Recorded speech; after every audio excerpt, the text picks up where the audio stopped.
Hi there, and welcome back to the History of Fleetwood Mac. I'm Anita. Today we're going to continue Volume 18, Episode 4 of my Fleetwood Mac and Stevie Nicks scrapbooks. And today we're going to wrap up the Tom Petty Stevie Nicks parts that I had. I had some photographs that I told you they were from 6/29/06, and they were from Summerfest. And, you know, a lot of these look the same, so I kind of feel redundant showing you these, but there's some really great photos, certainly far better than mine. This is about the best group shot. I left out a bunch of them, but I put in as many. I really like this one where she's got her skirt all out. So Summerfest, Wisconsin, I think it was, or something like that. I either have it down as Summerfest or Wisconsin, or maybe that's where it was located. I'm not entirely sure. But there are some really good and clear ones of Tom as well as Stevie. So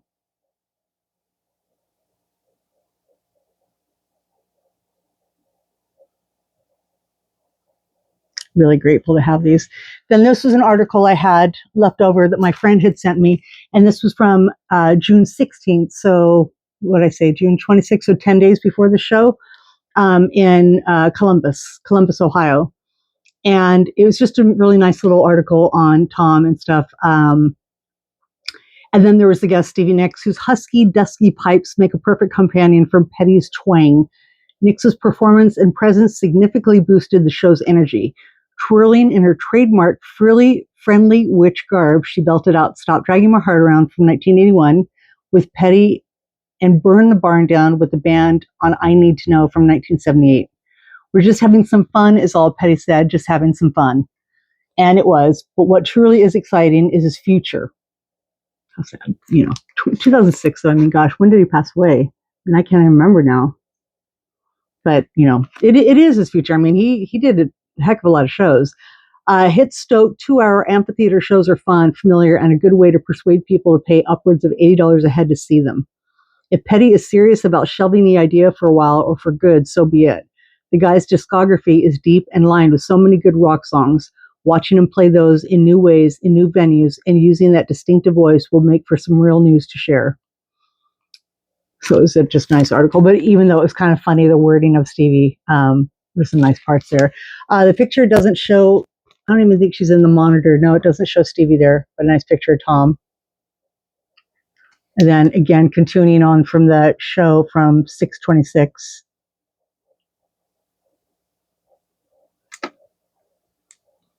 Really pretty one of Stevie there. Really great shots here.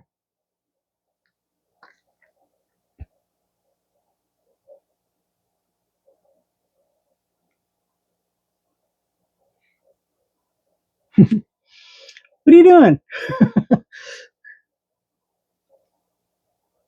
They had such a chemistry. I mean, it's so funny because I know that there are some people, I don't know those people, but I know that I've seen on websites and such like that. Some people say that, you know, there should have been a romantic thing. And I know that there was the, there was the Inquirer thing about Stevie Nicks and Tom Petty having been together, but I never saw that about them. I mean, even when I didn't know anything about Stevie Nicks and Fleetwood Mac, just getting into them, and I saw the "Stop Dragging My Heart Around" video, I just thought that these were just really good performers. There was just something about it. Even, you know, I never thought, you know, oh, I wonder if she's with Tom Petty. It was not like that. I forgot to take this down. I just noticed that. I'm sorry. I got a new Grace Jones album.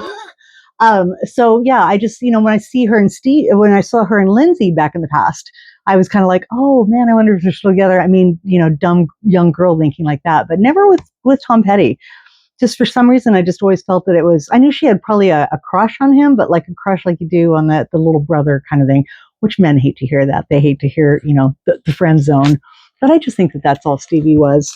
I know she really admired his craftsmanship and artistry. And, you know, I think that he didn't really have a rough time coming up, but not the easiest time either. I mean, just like any band kind of, you know, making their way and such.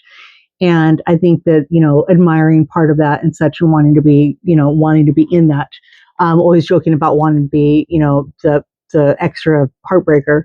And I don't know, maybe just because he ran the band. I don't know. I just always wonder what kind of elements, why Tom Petty specifically. You know, well, I know they're the Eagles and stuff like that, but I'm trying to think of other bands that, you know, Stevie could have, fallen in with. And it's just kind of funny with Tom Petty, but I don't know why I went off on that little tangent there.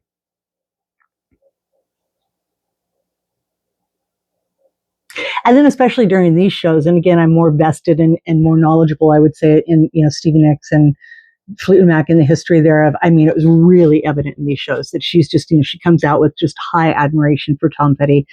But I'm seen as your peer, not your friend necessarily, or not higher or lower, the bigger star, nothing like that.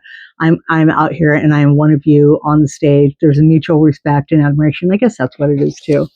When I talk about just, and she's still proud, and she's still a little fangirl a little bit when she came out with him.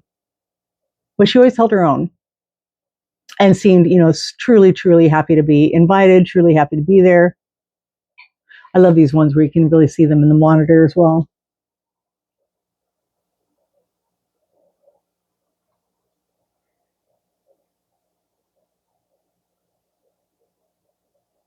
Then we'll just wrap up with a couple shots. This one is probably my favorite from the bunch.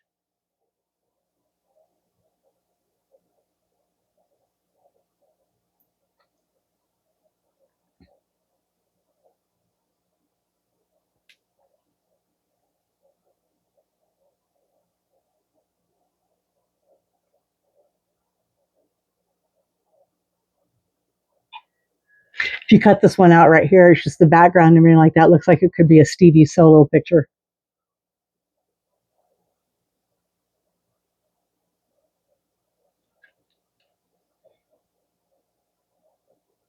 So that was the end of the Tom Petty and Stevie Nicks times. And then moving on, I should have closed out this video, but I couldn't find a piece. You know how I am. So I can't close out 2006 exactly. But probably when I start 2007, I'll close out with this one little end piece of 2006 I had. But the last thing I'm going to show you is these god-awful pictures. I mean, I'm not even going to go too close. You're going to have to look at them from there. There's this great one. I don't look so great. Lindsay doesn't look so great. But these pictures here, when I first had them printed, they were super pale. They're so dark, you wouldn't have been able to see them here. And now that I have them here, you can see on this one right here, look how pixely and... you know what? The pictures were not great to begin with. I mean, it's really my fault. I was unable to take. You can totally make out who it is and what it is, but the craftsmanship of them is god awful. I mean, they're terrible pictures. So this night was in Cupertino, and it says Palace of Fine Arts, Bay and Lion Street, San Francisco. But so I must be wrong, because I swore that the first time I saw Lindsay solo was in Cupertino. So maybe these pictures, I don't know now. All I know is that the night that I met Lindsey Buckingham in this picture, and I'm sure that that's what these pictures are all from as well, I was sick as a dog. I was so sick. I was not feeling well. I was in the car drinking Airborne, those little tablets that you drop in there, and sniffly, and I did not want to be out, but I was dying to see Lindsay. This is a picture, but see, like in this picture, I don't feel like I'm too sick. This is me getting ready. Yucky. And it's also not quite what I'm wearing. I'm dressed more... This says 11/6/06. Yeah, I don't know. But all I know is that I went to meet him, and it was pretty funny because my friend, he'd gone to sign something, and the thing he first signed for me was his Words and Music, the little CD, which I think I showed in one of my videos. I should have had that out for now, but it's okay. I have so much signed stuff by him. I'll share that over time. And he went to sign it, and my friend Dawn is with me again. And I'm like, oh my God, I'm going to save that pen. I'm never going to throw that pen away. And he looks up at her, Lindsay looks up at her, deadpan, and he's like, is she serious? And it's so funny because I know I'm making a joke. He's making a joke. We're making a joke about each other, kind of like, because, I mean, I'm serious, but I'm not. I have that pen somewhere. I would probably used it and stuff like that, but Lindsay did sign it.